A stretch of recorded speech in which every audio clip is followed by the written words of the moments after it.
আসন্ন ত্রয়োদশ জাতীয় সংসদ নির্বাচনে স্বতন্ত্র প্রার্থী হিসেবে অংশ নেওয়ার ঘোষণা দিয়েছেন জনপ্রিয় কন্টেন্ট ক্রিয়েটর আশরাফুল আলম, যিনি সবার কাছে পরিচিত হিরো আলম নামে। এই ঘোষণা দেওয়ার পর থেকেই নতুন করে আলোচনায় উঠে এসেছেন তিনি। হিরো আলম দাবি করেছেন, নির্বাচনে অংশ নেওয়ার সিদ্ধান্ত প্রকাশ্যে আসার পর থেকেই তাকে বিভিন্নভাবে ভয়ভীতি এবং প্রাণনাশের হুমকি দেওয়া হচ্ছে।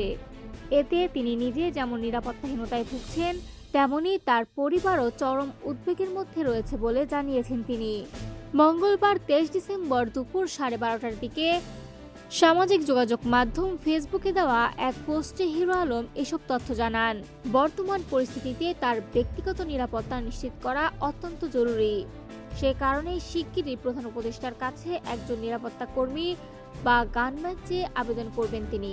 পাশাপাশি বিষয়টি নিয়ে সংশ্লিষ্ট প্রশাসনের দৃষ্টি আকর্ষণ করে দ্রুত প্রয়োজনীয় ব্যবস্থা নেওয়ার আহ্বানও জানিয়েছেন এই আলোচিত কন্টেন্ট ক্রিয়েটর।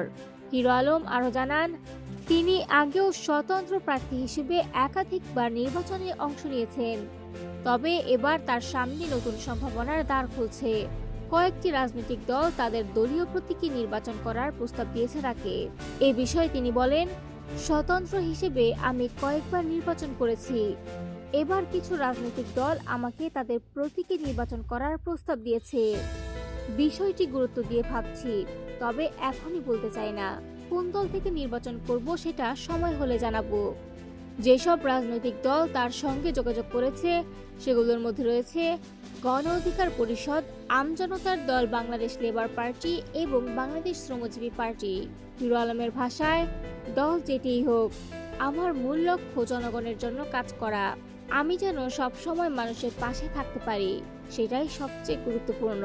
তিনি জানান, ঢাকা ও বগুড়া এই দুটি আসন থেকে নির্বাচনে প্রতিদ্বন্দ্বিতা করার প্রস্তুতি নিচ্ছেন তিনি।